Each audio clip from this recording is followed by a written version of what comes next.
Welcome. Today, we're diving into two really powerful stories. They're all about what happens when you get pushed to the absolute edge and you have no choice but to fly. So, let's start with a question. Think about a time you were standing on the edge of something new. You know what I'm talking about, right? That moment where you're just frozen. It's that hesitation, that deep down fear of what happens if you fall, that doubt that just paralyzes you. So here's our game plan. First, we're going to look at a bird's fear. Then we'll jump into a pilot's storm. And finally, we'll bring it all together and talk about the two very different paths to courage these stories show us. All right, let's get into it.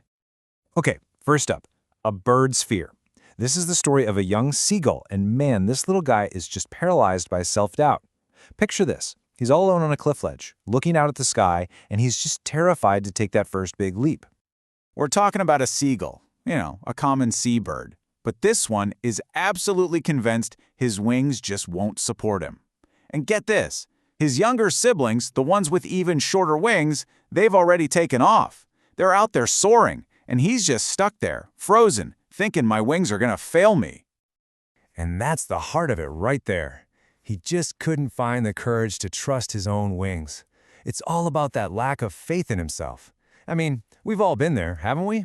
It's kind of like when you're learning to ride a bike. You can feel the balance, you know it's there, but you just can't make yourself believe it. So what does his family do? Well, they try a little tough love. And I mean tough. They're scolding him, taunting him, even calling him a coward. They threaten to just leave him there, all alone and hungry. Now, you might think, wow, that's cruel. But it's not, really. It's desperation. They're trying to teach him how to survive. Because for a seagull, it's simple. No flight, no food. And this goes on for a full 24 hours. A whole day he's left alone on that ledge. 12 hours in, he's just watching his family having a great time without him. 20 hours in, he's so desperate he tries to get their attention by pretending to be asleep. And then, at the 24-hour mark, when he's absolutely starving, his mother appears with a fish. She sees her opening. And this is where it all happens.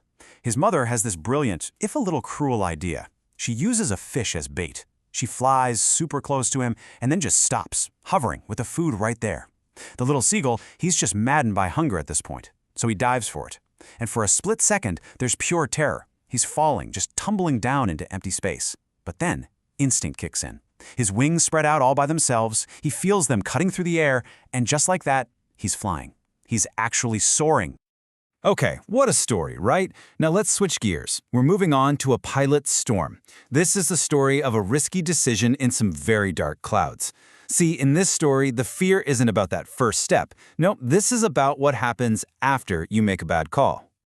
So, picture this. Our narrator is a pilot. He's flying from Paris back to London, and he's just dreaming of his family holiday, thinking about a big, tasty English breakfast.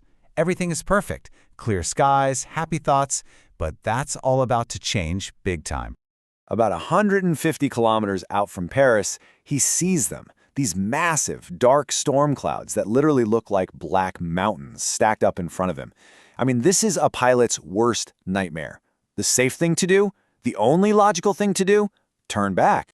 So he's got this major decision to make. He checks the fuel, not enough to fly over or around the storm. His options are pretty limited. The smart move is to go back to Paris, but that pull of home, that thought of seeing his family, it's just too strong. And he makes a really, really risky choice. He thinks, I'll take the risk.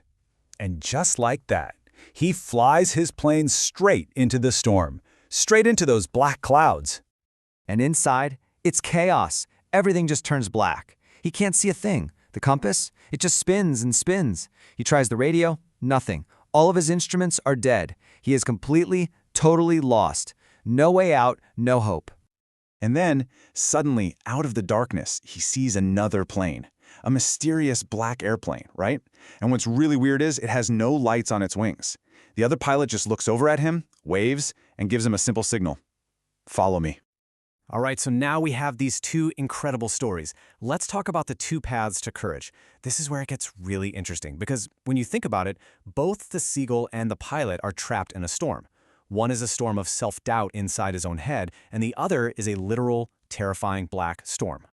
Let's break this down. The young seagull was paralyzed by self-doubt. The pilot, he was paralyzed by a bad decision. The Seagull was pushed into action by an external force, his own hunger. But the pilot, he was guided by this unknown, mysterious force. So the Seagull's courage came from his own instinct, from something that was inside him all along. But the pilot's rescue, that came from some kind of outside intervention. It's a fascinating contrast, isn't it? So, after he lands, he's safe on the ground. He rushes straight to the control tower. He has to find the pilot of that other plane, the one who guided him, so he can say thank you. But what happens next is just bizarre. The woman in the control room actually laughs at him. "Another airplane?" she says. "Up there, in this storm? No other planes were flying tonight." She shows him the radar. There was only one dot. His plane. He was alone. So, this leaves us with this huge, unanswered question. Who was the guide in the storm? Was it a ghost? An angel? Was the pilot hallucinating? Or, and this is my favorite theory, was it his own courage, his own will to survive, just taking the shape of a guide when he needed it the most? The story doesn't tell us. It leaves it up to you to decide. So, what do you think?